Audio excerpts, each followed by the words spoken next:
Hey, Ya, hello, hello, hello, halo everyone. hello, Kita hello. hari ini lebih dalam lagi nya ada dua summons ya. Yes, Dari Jumat Agung dan juga Pasca. Jumat Agung Pastor Al yang bawain. Paskanya aku bisa dicek di YouTube channel kami di New Wine International Church atau NWIC. Terus untuk pertanyaan nanti jika ada yang punya pertanyaan spesifik bisa dimasukkan di kolom question box ya. Jangan di kolom chat. Mudah-mudahan kali ini udah bisa. yes. Karena 2 minggu belakangan berkendala ininya si question box-nya. Mudah-mudahan kali ini bisa. So, kita mulai aja. Mungkin Pasal dulu kali ya. Jumat Agung dulu Yep, Pasal. oke.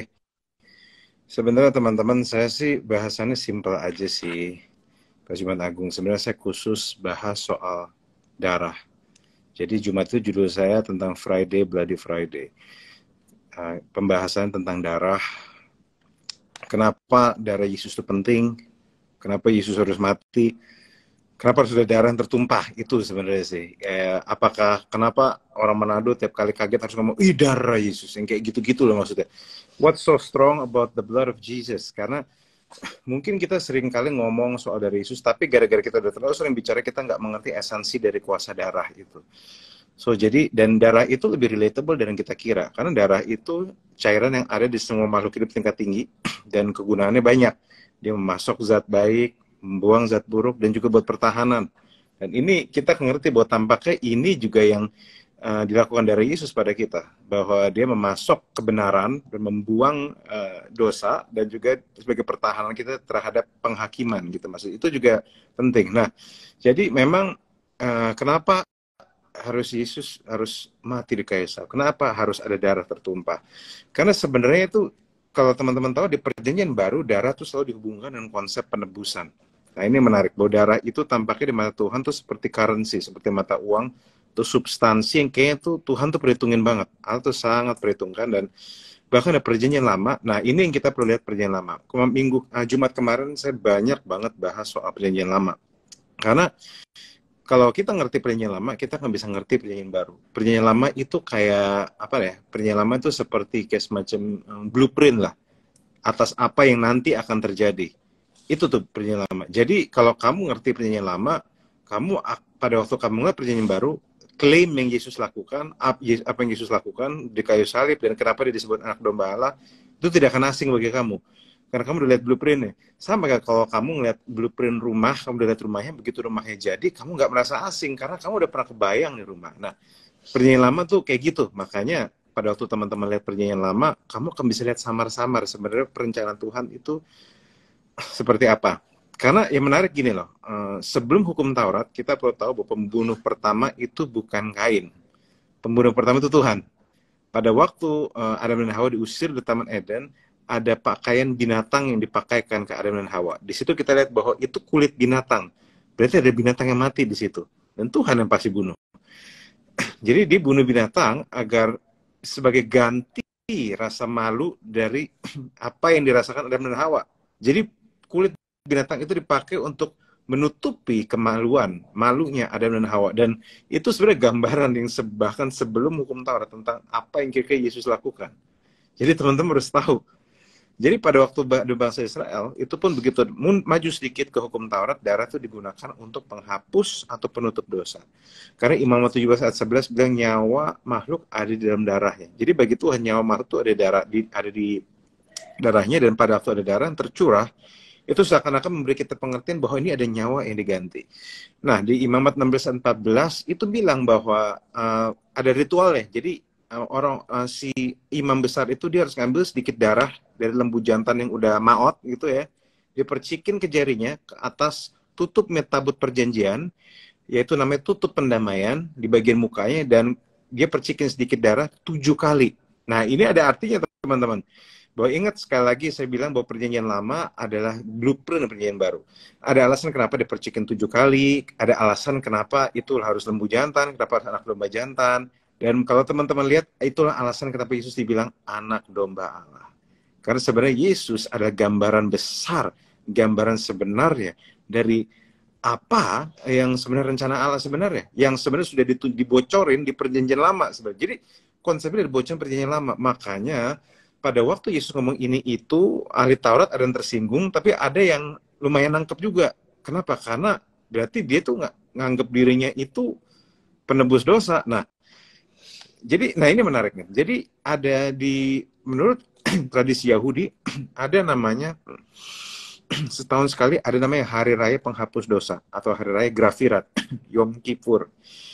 Jadi di situ ada di hadapan publik, jadi itu ada seekor binatang akan dikorbankan. Dan iman akan menumpangkan tangan di binatang yang tidak bercacat celah. Entah sapi atau domba, setiap kita berdosa, ini nggak ada jalan lain. Kecuali yang korban darah, ini disebut penggantian mati. Jadi, karena gini, teman-teman harus tahu bahwa bagi Tuhan, mau dosa besar, dosa kecil, dua-duanya sama-sama muakan. Prinsip, saya selalu anggap dosa tuh kayak gini. Kayak ada 3 gelas air, yang satu kejatuhan ulat bulu, satu kejatuhan sayapnya kecoa, satu kejatuhan binatang gede, kejatuhan tikus gitu. Yang mana yang kita mau minum? Pasti nggak ada tiga-tiganya. Walaupun jelas tikus lebih besar, tapi tiga-tiganya memuakan di mata Allah. Nah, ini teman-teman harus ngerti baik-baik. Jadi pada waktu imam besar itu motong dan darah itu diambil dari hasil potongan itu, semua orang yang lihat hasil pemotongan itu semua akan mikir, itu saya.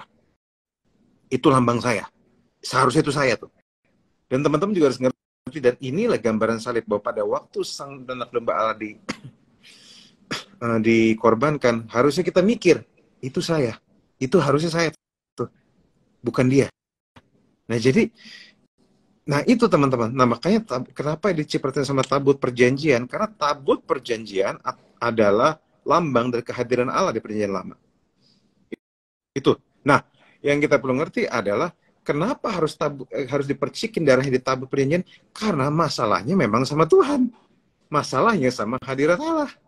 Nah, dosa jadi pertama tuh apa? Kita berdosa terhadap Tuhan. Iya, dosa pertama kita berdosa terhadap Tuhan. Iya, jadi dosa kita sebenarnya, kalau kita perlu mengerti kenapa yang harus darah dipercikin ke tabut perjanjian, bukan dipercikin ke orang ya. Karena yang harusnya yang bermasalah, yang kalau kata kerennya offended, yang paling offended, yang pengen cancel kita sebenarnya Allah. Jadi yang harus pertama kali barisan itu sama dia dulu. Baru habis itu sama yang lain. Jadi darah itu memang fungsi praktis ya, bukan untuk kamu, tapi untuk dilihat Allah. Nah nanti setelah di ruang Maha Kudus tuh dicipratin darahnya, ntar ada suara audible yang bilang, dosamu tuh diampuni, kamu diampuni. Nah, jadi yang menarik gini, imam itu dikasih gelang kaki pada waktu masuk ruang Maha Kudus. Gelang kaki itu sebagai tanda bahwa mereka masih hidup. Kenapa? Karena Tuhan tuh kudus. Dan ingat, tidak ada dari Yesus zaman dulu, kalau imam itu salah aja, dia bisa mati di hadirat Tuhan, dan satu bangsa itu berdosa. Jadi teman-teman harus ngerti bahwa imam itu kekudusan imam, mewakili kekudusan satu bangsa. Kalau imamnya gagal mewakili, nah ini saya lupa bahas deh pada waktu Jumat kemarin. Kalau imamnya gagal mewakili, maka seluruh bangsa itu dianggap gagal.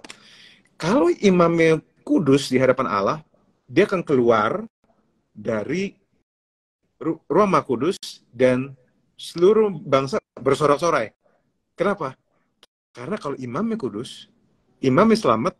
Kalau imamnya selamat berarti imamnya kudus. Kalau imamnya berhasil dikuduskan, berarti satu bangsa kudus. Inilah gambaran kenapa kematian Yesus bisa menembus seluruh dosa manusia. Karena Yesus adalah gambaran dari sang imam besar. Teman-teman makan perlu renungin, lihat di kitab Ibrani 10. 1-20-an. Itu imam bagus banget. Agung, ya.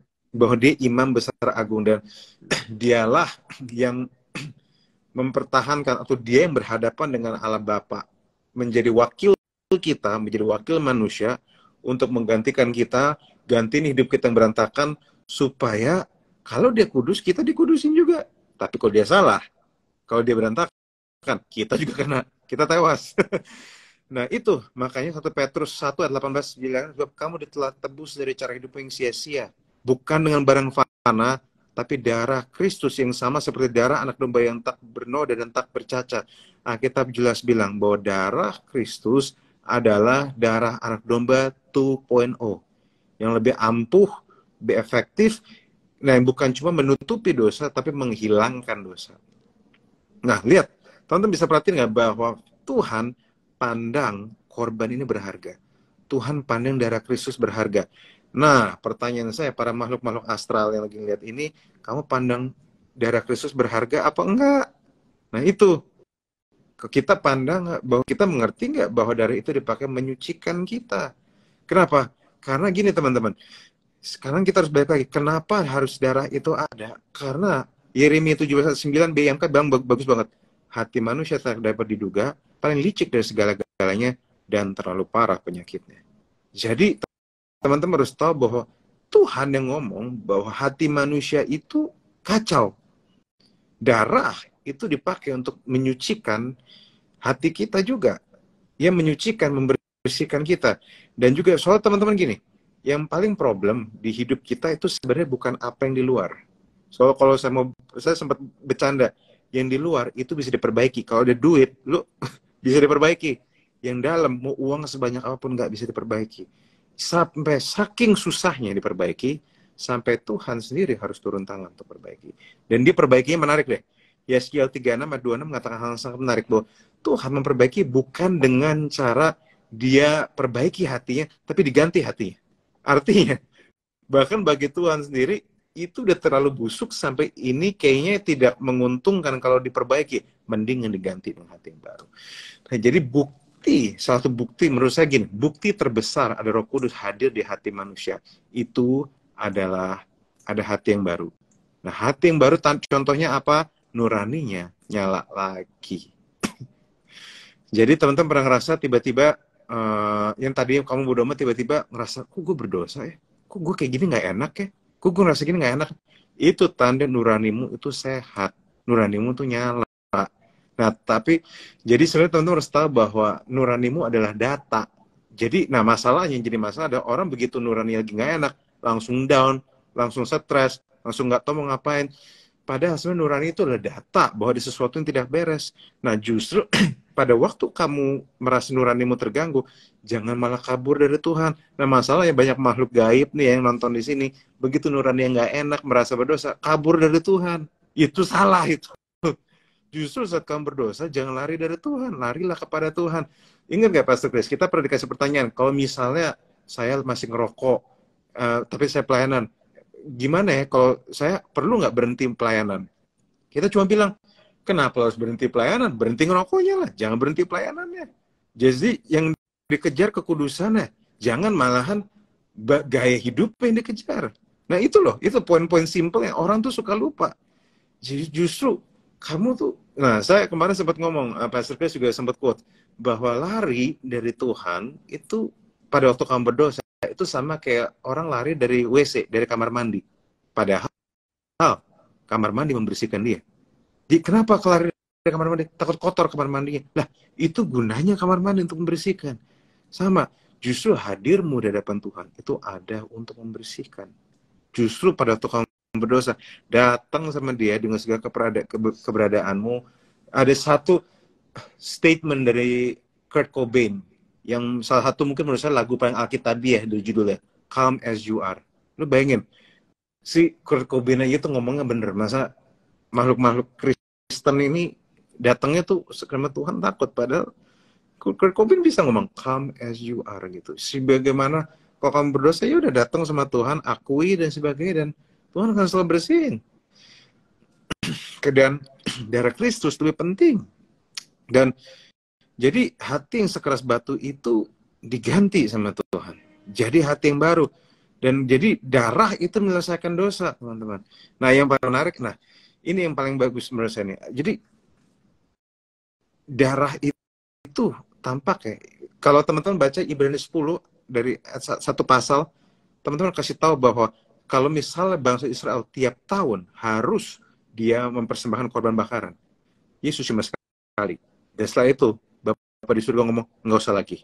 Artinya, satu korban Yesus itu cukup untuk membersihkan dosa. Itu cukup. Nah, ini yang paling indah. Kalau bagi Allah, itu sudah cukup. Siapa kita yang berani bilang itu kurang? Siapa kita yang berani bilang itu kurang? Kenapa? Nah, justru menurut saya orang yang bilang pelanggaran kebaikan darah Yesus itu kurang, itu menurut saya kurang ajar banget karena Itu kalau Allah aja dia bilang cukup, siapa kita yang bilang bisa bilang itu kurang maksudnya? Bahwa dia dan nah ini indahnya gini. Pada waktu ada scan, kalau teman-teman nonton lagi Friday Bloody Friday khotbah saya Jumat kemarin, itu saya share bahwa begini. Jadi pemberian korban penghapus dosa tuh kayak gini. Ada satu orang berdosa datang bawa domba ke imam besar. Nah, imam besar itu kan kita tahu itu lambang Kristus. Dan kita itu memang orang berdosa. Dan domba itu juga sebenarnya lambang penebusan Kristus. Jadi Kristus korban dan dia juga imam besar. Dia mempersembahkan dirinya sendiri untuk kamu dan saya. Nah, ini yang menarik. Imam besar itu sudah tahu bahwa yang datang ke dia itu berdosa. Kalau nggak mungkin bawa domba. Jadi artinya Tuhan tahu yang datang sama dia itu berdosa. Dia nggak usah Tuhan masih bisa ngampunin saya. Tuhan tahu pelanggaranmu. Yang belum kamu langgar aja dia tahu kok. Nah ya, tapi indahnya penyalipan tuh di sini. Yang berdosa orangnya, tapi yang dicek itu dombanya. Ini menurut saya plotus paling indah. Yang berdosa itu orangnya, tapi yang dicek itu dombanya. Teman-teman bisa bayangin nggak sih? Berarti sebenarnya yang Tuhan lihat pada waktu lihat kamu sebenarnya, pada waktu kamu ditebus, yang Tuhan lihat bukan kamu. Kenapa? Karena kalau yang lihat kamu, dia pasti naik muntah, naik darah dia ngeliat kamu. Bisa-bisa kamu lihat dia musnah kamu. Makanya dilihat adalah dombanya. Karena dia tahu domba inilah yang akan mewakili penebusan dan ganti kematian untuk kamu. Jadi dilihat dombanya.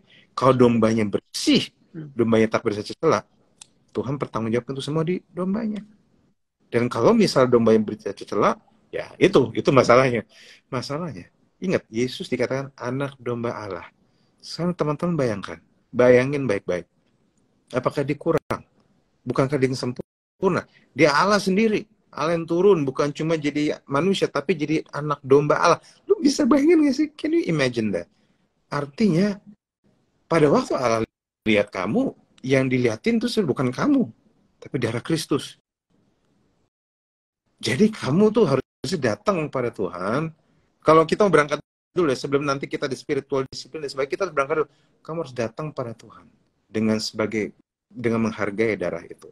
Kalau darah itu membuat kamu kudus, kamu harus belajar melihat dirimu seperti Tuhan lihat kamu. Dan yang paling indah gini, kalau misalnya kamu udah dikuduskan Tuhan, berarti, ini implikasi logis ya, semua doamu pasti Tuhan dengar. Firman Tuhan bilang, tangan Tuhan tidak kurang panjang, telinga Tuhan tidak kurang untuk mendengar doamu. Tapi yang jadi penghalang adalah semua dosamu. Nah, semua dosa sudah ditanggung di darah Kristus. Artinya, semua doamu pasti didengar Tuhan. Makanya kita berdoa dalam nama Yesus ya. Iya, dalam nama Yesus.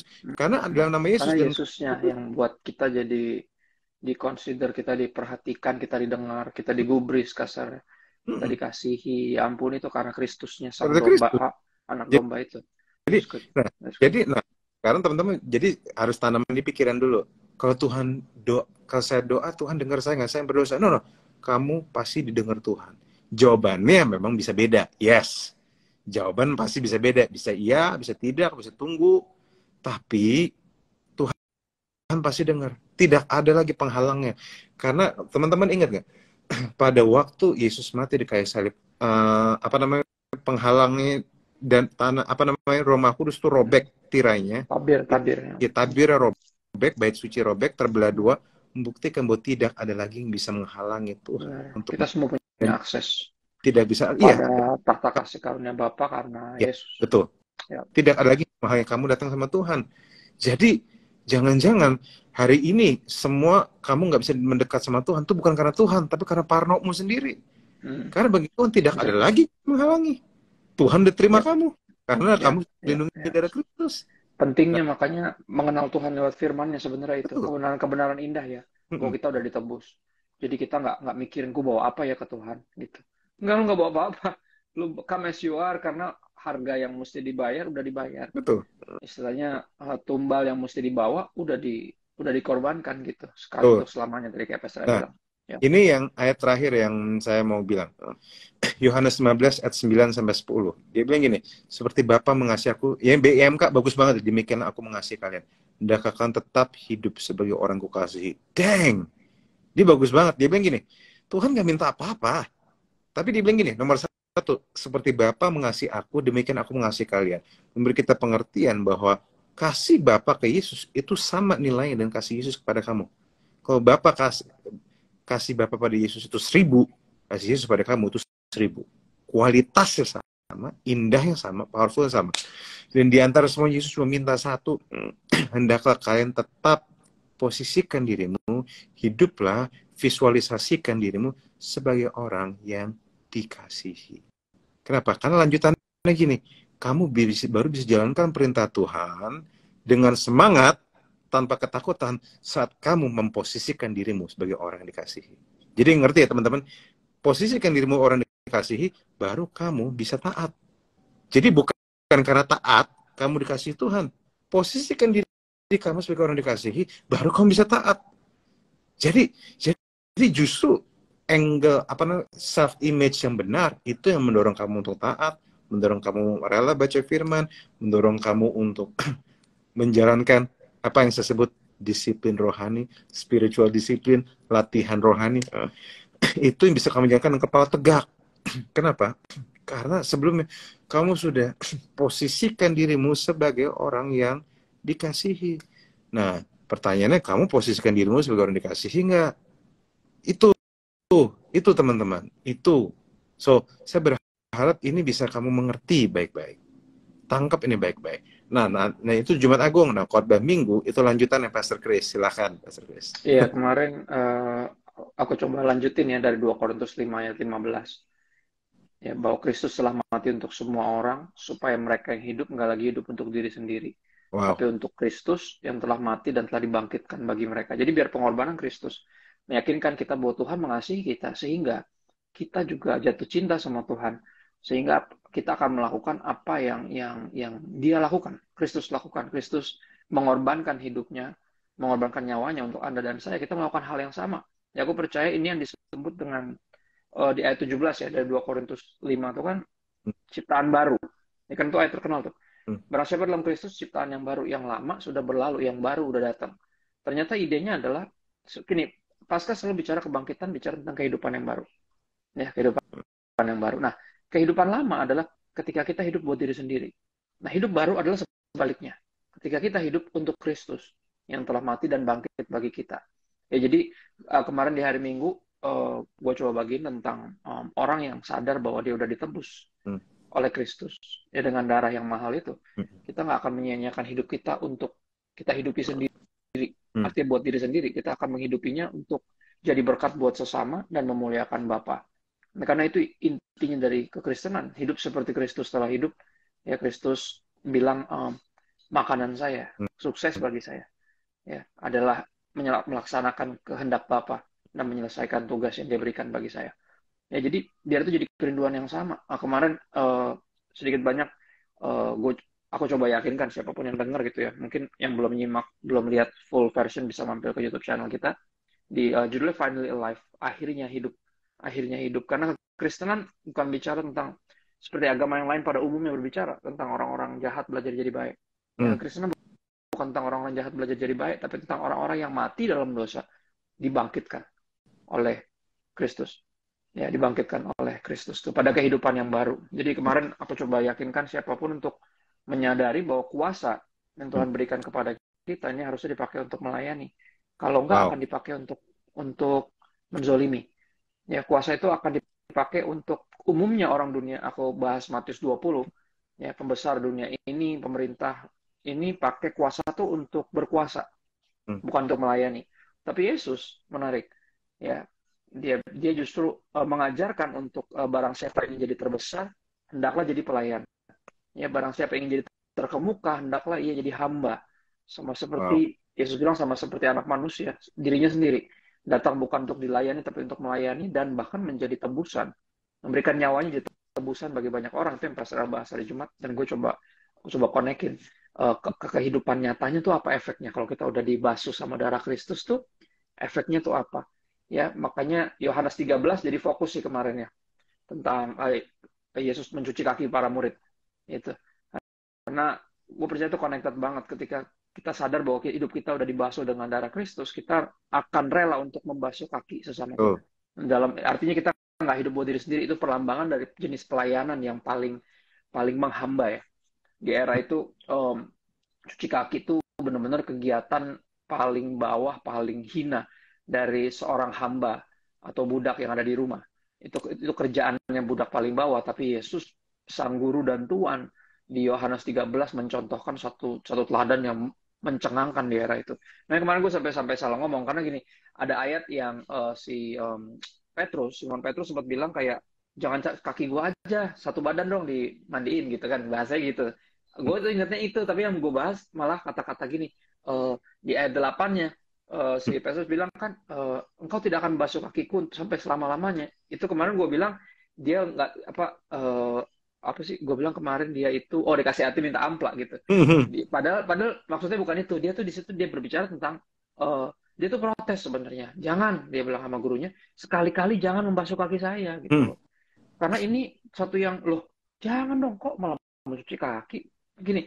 Karena ini murid-murid sering banget ke gap, mereka tuh lagi ributin siapa yang terbesar di antara mereka, ya siapa yang paling rohani, siapa yang paling peka sama suara Tuhan, siapa yang paling diurapi, siapa yang paling berbakat, siapa yang paling bisa dipercaya. Selalu berantem siapa yang lebih hebat.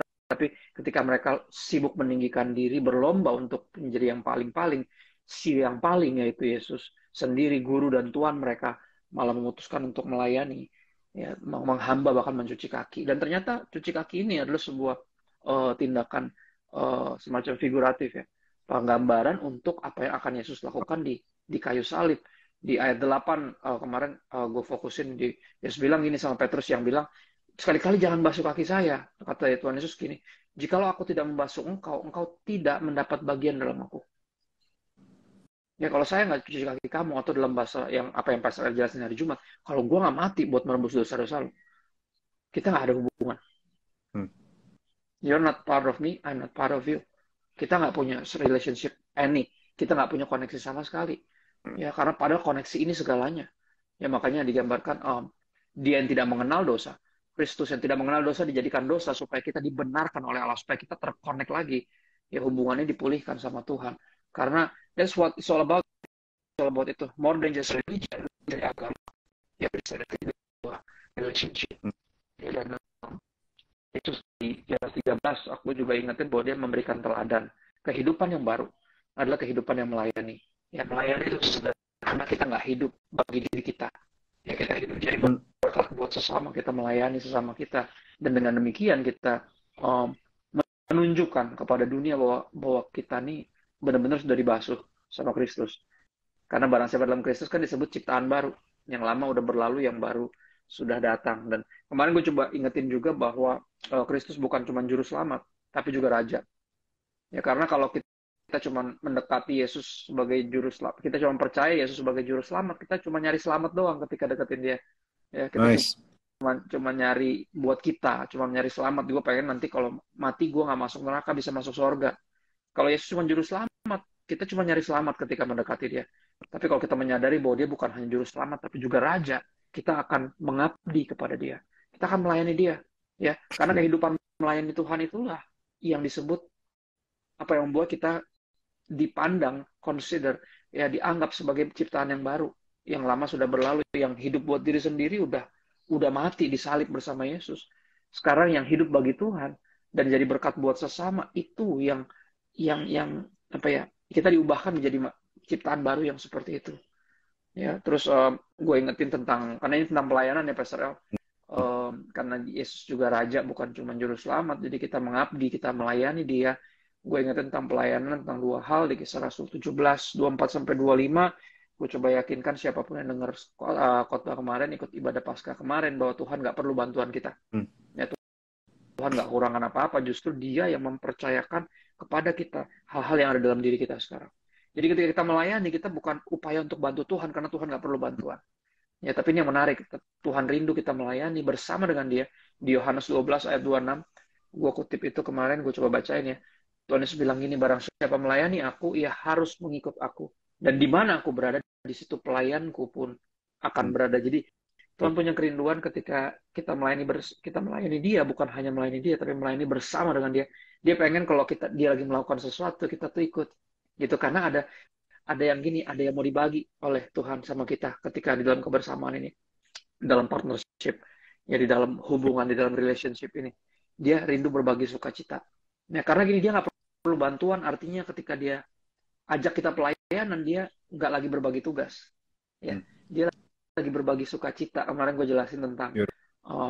seorang ayah yang kerjanya itu mandor, dia membangun satu rumah dari nol sampai jadi, terus anaknya sempat diajak satu hari ikut ke tempat kerja, diajarin masukin paku ke dalam kayu gitu ya, dan akhirnya anaknya somehow ambil bagian kecil banget yang sebenarnya nggak ngebantu sama sekali. Ya, terus pas rumahnya jadi, eh, seperti ayahnya bersuka cita, pun anaknya bersuka cita. Jadi itu yang Tuhan mau bagi sebenarnya dalam Oh, pelayanan. Ya, dia rindu kita berada bersama dengan dia. Jadi pelayanan itu sebenarnya kehidupan yang nggak dihidupi untuk diri sendiri. Sebenarnya kita kayak udah ngerasain sorga sebelum masuk sorga. Karena di mana dia ada, di situ kita hamba-hambanya, pelayannya berada. Makanya aku encourage kemarin untuk kita, ayolah, maksudnya ini udah berapa kali Jumat Agung dan berapa kali Paskah selama kita hidup. Udah berapa tahun kita Kristen. Hidupnya gitu-gitu terus. Ya cuma nyari selamat aja. Akhirnya seputaran bolak-balik tobat Tuhan dan kumat gitu loh. Binasa, selamat, binasa, selamat, binasa, selamat. Gitu-gitu terus. Padahal hidup bisa sangat berarti ketika kita nih nggak hidup buat diri sendiri. Dan Kristus yur. jadi teladan yang sempurna. Gue tutup kemarin pakai Roma 6 ayat 11. Hmm. Dibilang gini, demikianlah hendaknya kamu memandangnya. Ini paradigmanya, ini cara pandangnya. Bahwa kamu telah mati bagi dosa, tetapi kamu hidup bagi Allah dalam Kristus Yesus. Jadi kemarin gue coba konekin sih. Ya ketika Tuhan membasuh kita dengan darahnya, kita dikuduskan di khotbah Pastor L, si Bloody Friday, kita jadi rela untuk membasuh kaki sesama kita seperti Kristus lebih dulu melayani kita. Itu sih kemarin yang gue bagiin Pastor L. Itu artinya Itu. artinya akhirnya kita hidup lagi. Ya, hidup kita benar-benar diubahkan. Ya, itu sih paling. Oke, nice. Yuk, mari kita ada beberapa pertanyaan. Kita mulai dulu ya. Ini ada statement yang Shalom Kak, bagaimana yang pernyataan bahwa dosa orang tua ditanggung oleh anaknya? Bener gak Kak? Semua dosa ditanggung oleh Kristus Yesus. Ya, dosa ditanggung, tapi konsekuensi dosa, nah ini problem. Kalau orang tua lu minjem duit, biasanya lu yang dicari. Kalau dia udah nggak ada. Nah itu. Yang kayak Eh, gitu-gitu tuh, iya. itu konsekuensi umum lah. Itu kayak Ya, jadi, kata-kata ditanggung anak itu deh kayaknya deh. ya. Bukan dosa. Atau misalnya gini, orang tuanya bikin masalah, anaknya juga jadi menanggung nama buruk itu juga bisa jadi. Oh, ini anaknya Lebih ini gitu. Ada gitu-gitunya. Jadi jangan salah, gini, walaupun hukuman, istilahnya hukuman kekal kita sudah ditanggung, tapi konsekuensi konsekuensi umumnya, normalnya itu tetap ada. Misal contoh gini, kita dulu seorang pembohong, ya. Ketika kita udah bertobat, orang sulit percaya sama kita karena itu konsekuensinya dari menjadi pembohong gitu. Misalnya pacaran kejauhan, ceweknya bunting misalnya. Ya hmm. walaupun udah bertobat, dua-duanya minta ampun sama Tuhan, bayinya nggak hilang. Ya kan? Akan tetap lahir, anak itu harus tetap dibesarkan, kita harus tetap bertanggung jawab. Jadi itu penggambarannya seperti itu sebenarnya. Ya, cuman dosa kutuk udah dipatahkan, diputuskan ikatan-ikatan itu, kita dimerdekakan, dan dosa orang tua yang nggak ditanggung anak tuh artinya ya seperti itu. Karena udah kalau dia dalam Kristus apalagi ya, sebagai orang percaya dosa-dosa kita benar-benar dipikul sama Yesus di kayu salib, dan dia bilang udah selesai. Nah, jadi konsekuensinya itu yang mesti kita beresin. Ya, ya. Oke. Nah ini, kenapa selalu overthinking soal masa depan, takut nggak jadi apa-apa dan takut gagal? Melakukan Nah, apa-apa nggak? nah Kalau kita melakukan gitu. sesuatu, aku percaya nggak ada yang sia-sia. Kalau kita nggak ngapa-ngapain, cuma sibuk khawatir, ya kita Nah itu, nggak jadi apa-apa, udah, udah pasti. Ya, itu aja. Jangan sesederhana itu takut sebenarnya. ngapa-ngapain. Aku percaya kalau kita sekolah benar, semua kesempatan kita pakai dengan baik, kita rajin, kita Hmm. bekerja keras, bukan cuma pemimpi. Aku yakin Hmm. masa depan kita aman di tangan Tuhan, karena Hmm. Tuhan selalu berpihak kepada yang nggak males. Hmm. Ya kan, kalau kita Karena malah terus belajar di Alkitab, kita tahu yang dipanggil Tuhan pasti lagi melakukan sesuatu. lagi sibuk. Ya, iya lagi sibuk, nah, bukan lagi nggak ngapa-ngapain, cuma sibuk khawatir, gitu. Ya, Ya, itu aja ya jawabannya ya. ya. Puas. Nah ini Ini ada beberapa lagi nih pertanyaan. Pertanyaan lumayan lucu-lucu sih. Coba kita lihat ya. Ya kita akan cari yang pertanyaannya nyambung ya. Nyambung dulu Bagaimana ya. penyucian? Ini api penyucian maksudnya purgatori maksudnya? Mungkin proses hidup kali ya. Aku gambarin api penyucian tuh karena kita nggak percaya. Gini, orang Kristen Protestan nggak percaya ada purgatori, artinya ada neraka sementara yang diciptakan untuk Membersihkan. menyucikan kita, kita dibakar terus kalau udah kudus nanti masuk surga. Itu ide yang kita nggak percaya. Karena kami percayanya api penyucian atau purgatori itu proses hidup yang menguduskan kita, yaitu di kehidupan ini. Tuh. Kita akan diproses lewat semua penderitaan, pergumulan, segalanya. Kita akan ngalamin itu karena kita dikuduskan oleh firman, dan firman tuh nemenin kita dalam proses hidup kita. Sehingga kita nih, kalau lagi mengalami hal-hal yang gak enak, kita nggak jadi tawar hati, tapi bisa tetap setia. Jadi purgatori kami percaya sebagai orang Kristen Protestan adalah di kehidupan ini, bukan di neraka sementara yang akan akhirnya membuat itu universalisme. Semua orang akan mengalami purgatori, akhirnya nanti semuanya diselamatkan. Pada akhirnya teman-teman, sedihnya nggak semua akan selamat. Ya, akan ada orang-orang yang akan terus memberontak, ngerasa nggak perlu Yesus, menghina Yesus. Ya, dan mereka akan tentunya berakhir bersama dengan iblis di neraka. Para pemberontak kekal itu. Nah, Ya, itu kenyataannya. Jadi kita nggak percaya purgatori, by the way. Oke. Semoga itu bisa teman-teman membantu mikir. Nah ini, Pastor, mungkinkah kita melayani Tuhan tapi kita masih bergumul dalam dosa? Apakah kita harus bebas dosa? Tadi Pastor sempat bilang, mungkin bisa dielaborate yang tadi Pastor. Yang gue masih gini nih, apa gue berhenti pelayanan dulu ya? No. Justru kamu pelayanan itu, justru kamu pelayanan walaupun kamu masih berdosa, karena memang nggak ada yang sempurna, tapi at the same time kita melayani hati yang benar, Tuhan juga sucikan, Tuhan juga beresin. Dan kita percaya kita tuh harus bergumul melawan dosa, bukan hidup dalam dosa. Kalau hidup dalam dosa, kita nggak ada perjuangan untuk ngelawan, untuk melawan hasrat itu. Kita nggak ada upaya yang nyata. Kita cuma ya mau gimana dong, namanya juga gue manusia penuh dosa. Ya gini, orang yang hidup dalam dosa, apa ya, pelayanannya itu akan dia pikir, dia mengira dia bisa bayar dosanya dengan pelayanannya. Itu pandangan yang salah sama sekali. Karena nggak ada yang bisa bayar dosa kita selain darah Yesus. Nggak ada. Ya nggak ada yang cukup kudus untuk menanggung dosa kita. Nah, orang yang belum bertobat, kalau dia pelayanan, dia pikir hidupnya balance. Ya kan? Jadi dia bikin dosa, sisanya dia kuduskan dengan pelayanan. Kan gesrek ya, itu kan nggak kayak gitu bentuknya. Jadi gini, kalau orang masih hidup dalam dosa, mau pelayanan, dia harus bertobat. Bertobat bukan artinya kita sempurna. Bertobat pasti bisa jatuh. Cuman jatuh, bukan berendam. Karena jatuh dalam dosa sama hidup dalam dosa, itu dua makhluk yang berbeda. Gitu. Ya makanya, apa ya, kita harus bergumul melawan dosa kita. Jatuh ya berdiri lagi gitu loh. Idenya bukan berapa kali jatuh, tapi abis jatuh berdiri nggak. Itu idenya sebenarnya. Ya kan, masih bisa nggak bikin dosa kalau udah dalam Kristus? Ya masih bisa. Cuman nggak bisa menikmatinya. Dan nggak bisa hidup dalam dosa. Nggak akan bisa. Roh Kudus dalam diri kita akan buat kita tidak nyaman. Ya. Dan emang benar, kita emang semestinya nggak hidup dalam dosa. Kita mestinya hidup bagi Tuhan kan. Itu idenya. Ya. Itu sih kalau dari aku personal mungkin. Ini masih ada ya. Itu sih saya idem setuju. Saya nggak, itu udah dijawab Pastor Chris.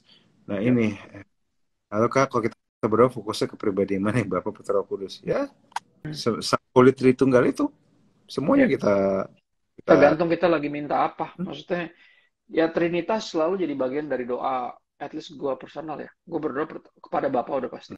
Gue berdoa kepada Bapa dalam Tuhan Roh Kudus. Karena gue putus-putus nggak tahu bagaimana cara berdoa. Gitu.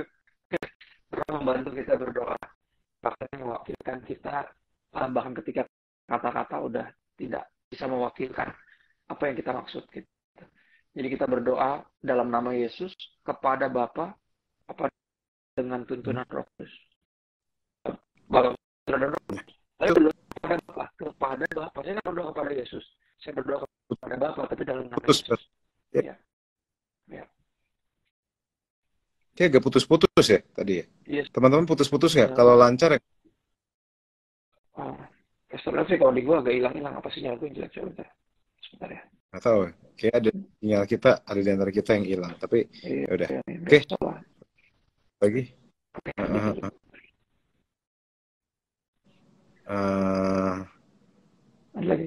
ada berapa? Nah, ini cukup benar pertanyaan. Apa yang bisa terus memotivasi pastor-pastor bisa terus melayani dengan tulus? Menurut saya adalah saat menyadari bahwa ini bukan milik kita. Ya, Itu. dan terkagum karena pengorbanan Kristus. Itu aja sih. Yang tetap pelayanan tuh selain kemarin gue bagiin tentang itu ya, tentang sama masih ada orang berdosa yang belum bertobat, kita akan terus melayani. Karena kita yang udah pernah ngerasain sukacita sorga, ketika satu orang berdosa bertobat kan sorga bersorak-sorai itu nggak ada kenikmatan, kesenangan, kebahagiaan, kebanggaan yang lebih hebat dari itu. Kita akan rindu untuk merasakannya lagi. Itu yang bikin kita pelayanan terus dan dimotivasi tentunya oleh Hmm. ke apa ya, ke nggak, gue sebutnya bahasa Indonesia apa ya, ada nggak ya? Ketidaknyangkaan. Gue nggak nyangka kenapa dia mau mati buat gue gitu loh. Why, kenapa engkau mati buat saya, siapa saya kan gitu. Jadi kekaguman itu ya yang membuat kita nih nggak bisa nggak melayani. Almarhum papaku selalu ngingetin ya, selalu ngasih tahu bahwa orang yang pelayanan belum tentu cinta Tuhan. Motivasi bisa macam-macam. Yang kemarin gue kutip juga kan salah satu di Yeah. khotbah gue kemarin. Tapi orang yang mengasihi Tuhan nggak bisa nggak Yeah. pelayanan, nggak bisa. Karena pasti rindu. Gimana caranya Tuhan? Aku mau melakukan sesuatu, aku rindu untuk membalas cintamu yang tidak mungkin terbalas.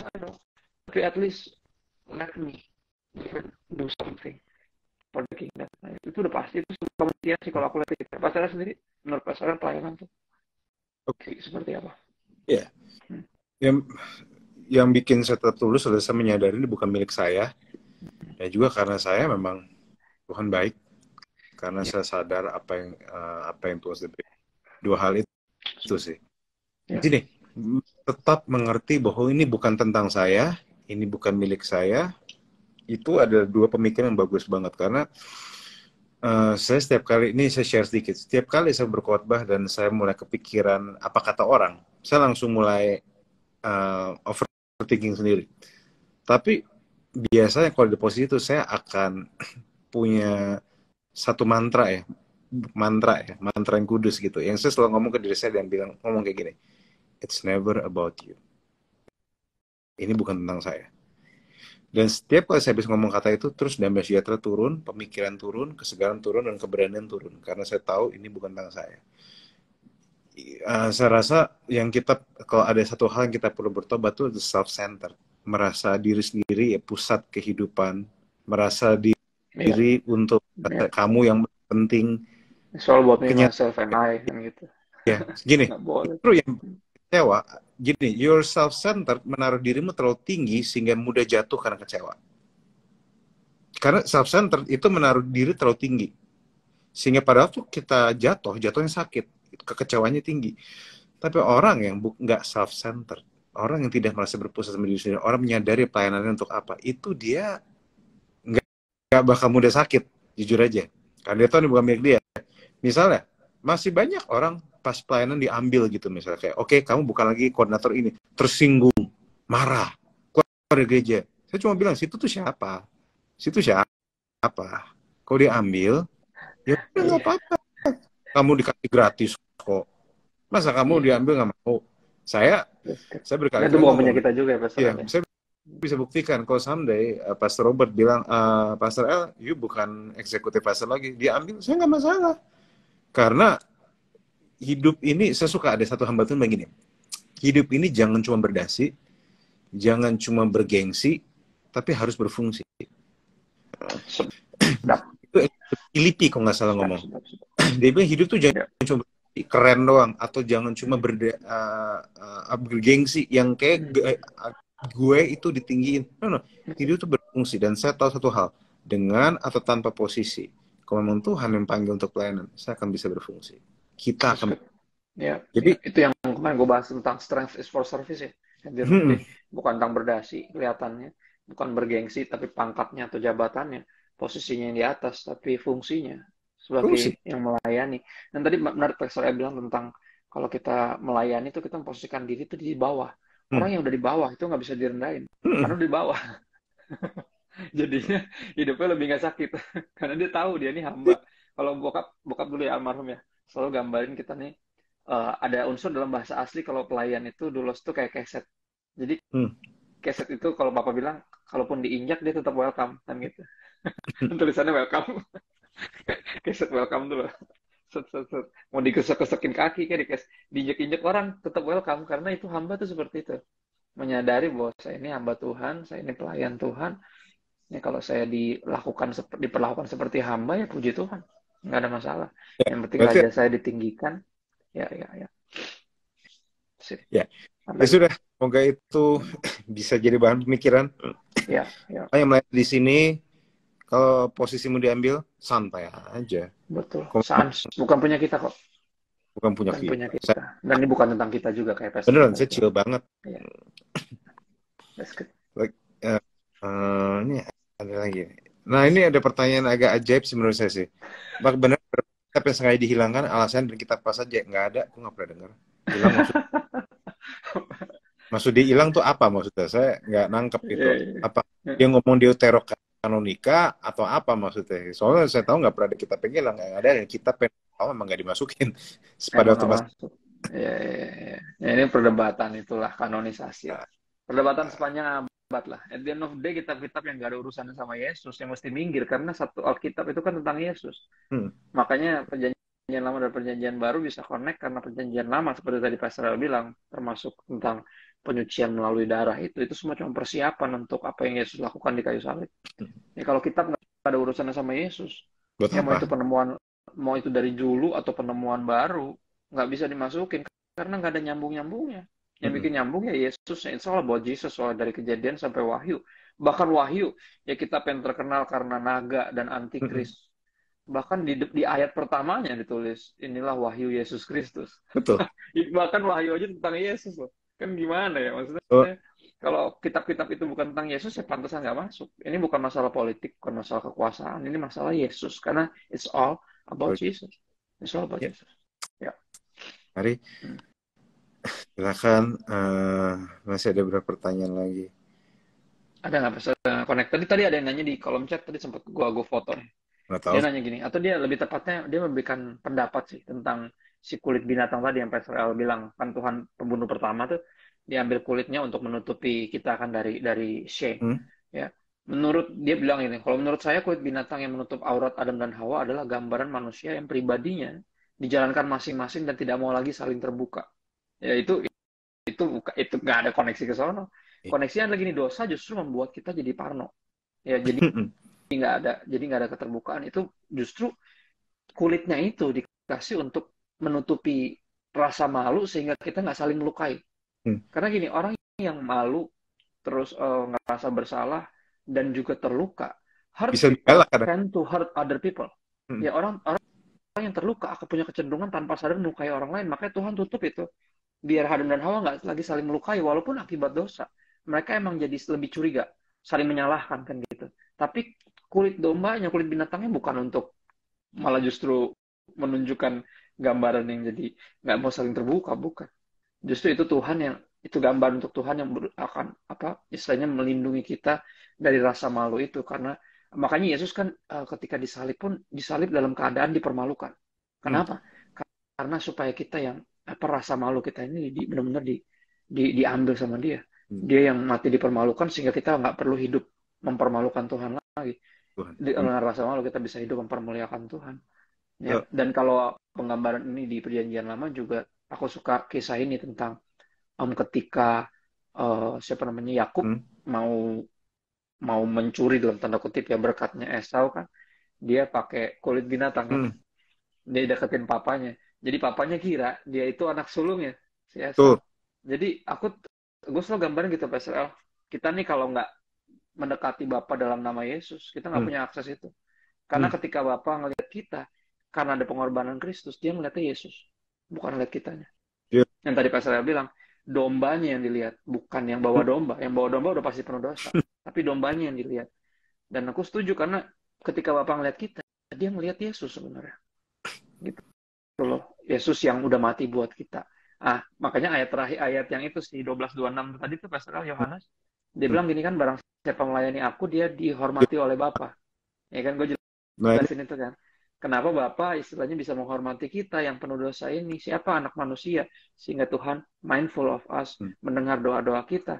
Kenapa? Karena kita ini teman anaknya, gitu loh. Kita ini sepelayanan, sependeritaan, seperjuangan sama anaknya, Yesus. Jadi itu yang membuat kita ini dianggap lah, dihormati sama Bapa. Ya, itu sih. Tadi ada celutukan aja tuh di kolom Ya, sempat gue foto tadi. Jadi gue pikir karena menarik juga. Menarik tapi salah. jadi bagi saya sih itu sih bahwa tetap itu adalah gambaran bagaimana rasa malu itu ditutup oleh korban. Dan bahwa itu menunjukkan bahwa justru korban Yesus juga mengangkat rasa malu kita. Ya. Jadi penembusan tuh kayak gitu. Kamu punya nomor. Jadi, nah yang saya tadi nggak sempat ngomong gini, justru angle-mu tuh begini. Pada waktu seorang punya hutang, taruhlah kita punya hutang, ada yang nebus hutang kita. Jadi sebenarnya secara status kita sudah tidak ada hutang, walaupun bukan yang bayar. Nah, biasanya setiap kali ada hutang itu dari tebus, akan ada namanya kwitansi, resip, bill atau apa nih, resip kwitansinya lah. Nah, teman-teman, kwitansi itu penting karena kwitansi itu adalah bukti bahwa semua sudah dibayar.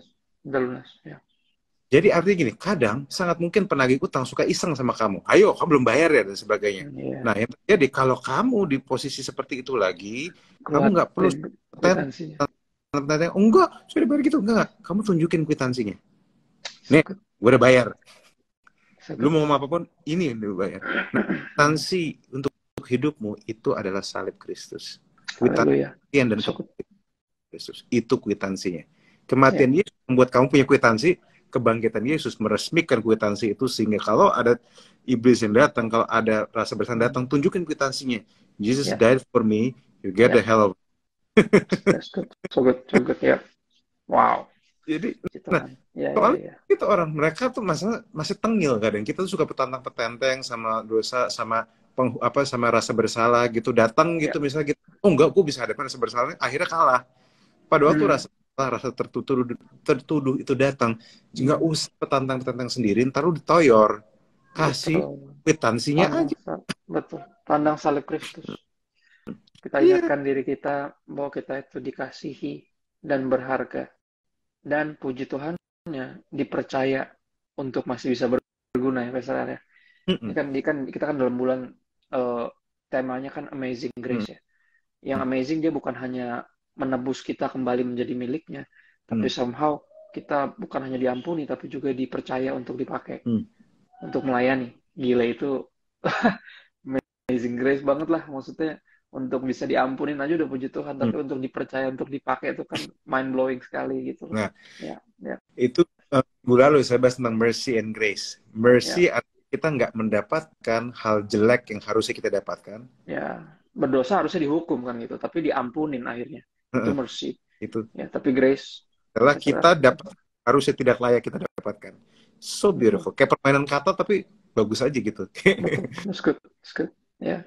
Dan jauh dari karma ya, Pastor. Jauh. Tuhan nggak gitu. Karena kalau orang bilang, oh kayak karma ya Kak ya, gitu. Tabur tuai. Kamu bukan itu. Karma itu gini. Karma, we get what we deserve. Tapi grace, we don't get. We get what we don't deserve. Kita nggak layak dapat grace, tapi dikasih sama Tuhan. Ya. Masalah gini. Dan bersyukur kita nggak layak. Kita layaknya dapat penghukuman. Kalau bicara karma, kita mesti binasa semua gara-gara dosa-dosa kita. Ya. Karma itu tabrakan banget sama grace and mercy sih. Saya ulang sekali teman-temannya, karma itu artinya kamu dapat hal yang harusnya kamu layak dapatkan. Ya. Nah, grace itu layak, mercy artinya kamu nggak dapat hal buruk yang harusnya kamu binasa. Kalau kamu pencuri, harusnya kamu dipukulin, harusnya tangkap polisi, dihukum, tapi penjara. Tapi si pemilik rumah itu memilih untuk nggak hukum kamu, lepasin kamu. Ya. Nah, pas kamu pergi, tiba-tiba si pemilik juga, nih gue kasih roti, gue kasih duit dikit, lu bangun hidup lu lagi. Itu namanya grace. Ya, itu grace. Ya. Nah, dan itu yang Tuhan berikan ya. Kita bukan hanya diampuni, tapi juga diberkati dan lebih jauh lagi dipakai sama Tuhan. Sebenarnya yang kita butuhkan sebenarnya cuma lepas dari neraka doang sebenarnya sih, jujur-jujur ya. Secara tapi Tuhan nggak sampai situ. Tuhan bawa kita masuk ke dalam keluarga, which is Betul. Dia bukan hanya juru selamat, tapi juga ayah dan raja ya. That's good. it's beautiful. Jadi So good. pikir-pikir lagi deh, kayaknya kalau misalnya penjelasan sejelas itu maka masih terguncang, kayaknya memang kayak mindsetmu ada apa deh gitu kayak. Ya, mesti lebih dalam lagi, makanya lebih dalam lagi ini ada untuk itu ya teman-teman. Sebenarnya kita nih memperdalam khotbah yang didengar di hari Minggu, ruang untuk bertanya juga, karena aku percaya apa yang kami katakan bisa jadi mungkin kurang jelas, kurang cukup jelas bagi beberapa orang, atau bahkan kayak kemarin di hari Minggu gue salah ngomong kan gitu. Ada yang salah ngomong bener-bener ya tentang Petrus yang gue bilang kasih hati minta ampla gitu, dia pengennya Yesus apa mencuci kaki dia selama-lamanya, padahal sebenarnya enggak, dia bilang justru jangan cuci kaki saya gitu. Jadi itu kan satu yang sangat mungkin untuk terjadi bagi kami, dan kayaknya emang gue ada di tahun stewardship ini ada sesuatu yang akan gue putuskan untuk melakukan juga ya. I need to learn more ya, mungkin secara formal, I don't know, might be karena ini emang tahun stewardship, banyak hal yang Tuhan percayain dan nampaknya kita harus lebih bertanggung jawab ya. Itu Dan ini ya udah, ruang ini lebih dalam lagi setiap Selasa malam ini adalah upaya kami hamba-hamba Tuhan, para pemberita-pemberita firman di New Wine untuk bertanggung jawab ya. Makanya hashtagnya pendeta yang bertanggung jawab, karena nggak banyak yang bertanggung jawab. Ada juga yang ngeles di mana dia jago banget. Kita nggak mau ngeles, kita pengen bertanggung jawab. Kalau salah minta maaf ya, kalau ada yang nggak beres, kalau ada yang kurang jelas kita jelasin ya. Alright, ada lagi sampai aja. Yuk kita, kalau sudah kita berdoa yuk teman-teman. Ini udah 20:57. Thank you for everyone. Saya harap itu menjawab banyak hal. Dan jangan lupa datang minggu depan ke New Wine, entah onsite atau online, karena pembahasan Amazing Grace masih ada. Teman-teman, kasih karunia Allah yang membuat kita rela melakukan apa yang Tuhan mau. Kasih karunia Allah yang membuat kita jatuh cinta sama Tuhan, dan cinta itu membuat kewajiban jadi kesenangan. So, kerinduan. Nggak harus jadi pengen. Ya, jadi semua dimulai dari pengertian bahwa Tuhan mengasihi kamu dan dikasih kamu bagi kamu. Itu harus go deep di situ. Jangan cuma bilang, Tuhan sayang sama saya. Betul. Oke. Siap. Silakan. Kita doa aja. Ya. Tuhan, kami berdoa buat semuanya. Kami berdoa biarlah kasih karunia-Mu menyertai kami. Terima kasih atas kebaikan-Mu. Thank you. Biarlah teman-teman dapat berkat di sini, dan biarlah kebaikan-Mu yang membawa kami ke dalam pertobatan. Thank you, Lord. Dalam nama Yesus. Amin. Bless you. Amin.